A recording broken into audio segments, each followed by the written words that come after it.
Hello guys, in this video I'm going to show you how to find help on the My Little Pony application. But first of all, I just want to mention, please don't forget to subscribe to our channel, because at 100,000 subscribers we are going to show you all YouTube revenue statistics and growth strategy of to make money online. So let's jump into it. First of all, open the application on your device. That's my Pony Village, and you can find so many buttons in the home screen.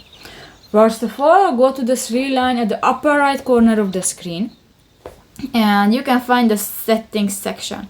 Go to the second section, the information, and click to the first button, the help. And you can find the help about the basics, the contacts, resources, parent info, and the subscriptions. Just select a topic, for example the basics, and click that.